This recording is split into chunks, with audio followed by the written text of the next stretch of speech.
Olá. Hoje, nosso papo é sobre um caso que, bom, deu o que falar, né? A condenação recente do humorista Léo Lins. Uma pena de prisão bem significativa por causa de falas num show de comédia. A gente está olhando aqui uma matéria bem completa do portal Migalhas para entender isso melhor.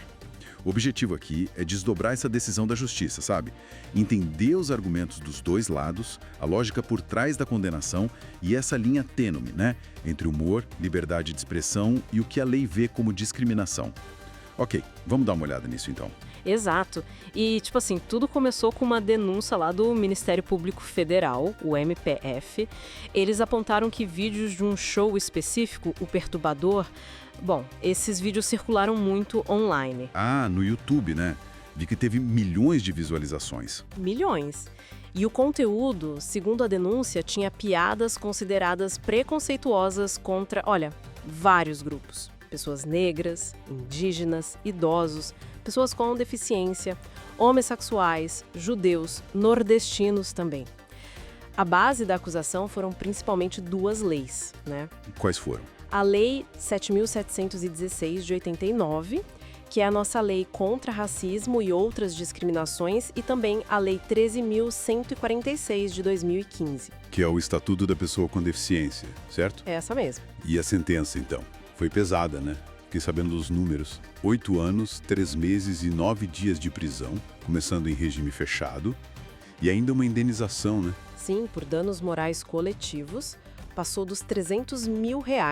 É um valor considerável. É, bastante. E aí, diante disso tudo, o que a defesa do Léo Lins argumentou? Bom, a defesa focou muito na questão do contexto. Disseram que era humor, que ele estava interpretando um personagem ali no palco, uma figura criada para comédia, né? E que não existia a intenção, o dolo, que é tipo a vontade consciente de fazer aquilo, de ofender ou de incitar preconceito. Tentaram descaracterizar a intenção. Isso. Chegaram a dizer que algumas pessoas mencionadas como vítimas até frequentavam os shows e não se sentiam ofendidas, sabe? E que o humor teria essa função de meio que aliviar as dores pelo riso. Entendi. Mas, pelo visto, a juíza não comprou essa ideia, né? A Bárbara de Lima Izep, lá da Terceira Vara Criminal de São Paulo. Pelo que li, ela rejeitou essa tese do humor como escudo. Exatamente. Ela diz que o contexto artístico por si só não tira a responsabilidade. E um ponto que ela bateu muito foi a questão da divulgação, que não ficou só ali no teatro. Foi pra internet, né?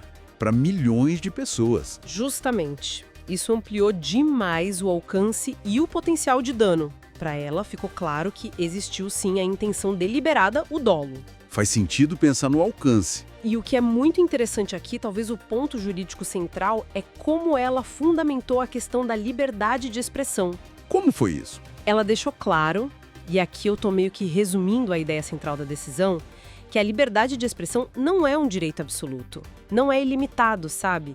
E que quando essa liberdade bate de frente com outros valores importantes, como a dignidade da pessoa humana e a igualdade perante a lei, bom, aí esses últimos têm que prevalecer. Ah, a tal da ponderação de direitos, né? Exatamente. É isso, a ponderação. Nenhum direito é absoluto. Cabe ao juiz analisar o caso concreto e ver qual direito pesa mais naquela situação específica. Interessante essa aplicação prática da ponderação. E vale lembrar que não é a primeira vez que o humor dele vai parar na justiça, né? A matéria do Migalhas até cita outros casos rapidinho. Uma decisão do ministro André Mendonça sobre censura prévia, parece. Sim, e outras condenações também por uso de imagem, ofensa a uma mulher trans. Mostra que esse debate sobre os limites do humor dele é recorrente. Não é um caso isolado. Pois é. E se a gente ligar os pontos, fica claro que essa decisão agora se baseou muito na interpretação da lei mesmo. A juíza entendeu que, nesse caso específico, o jeito que a expressão foi usada passou do limite da liberdade artística, sabe? E entrou no campo do crime de discriminação, como está previsto naquelas leis que a gente falou. E a divulgação em massa foi um agravante. Com certeza, agravou o impacto coletivo. A questão não foi julgar se a piada é boa ou ruim, mas se o conteúdo violou a lei. Entendi. Então, para a gente amarrar aqui, o que tudo isso quer dizer na prática? Essa condenação mostra que, na visão da justiça, o que o Léo Lins apresentou não foi só humor. Foi interpretado como discurso discriminatório mesmo, que a nossa lei proíbe. E o fato de isso ter viralizado na internet pesou muito na definição da pena e da indenização coletiva, né? Exatamente. Reflete essa interpretação judicial dos limites, e isso tudo, claro, joga pra gente uma questão bem maior, né? Que vai além desse caso.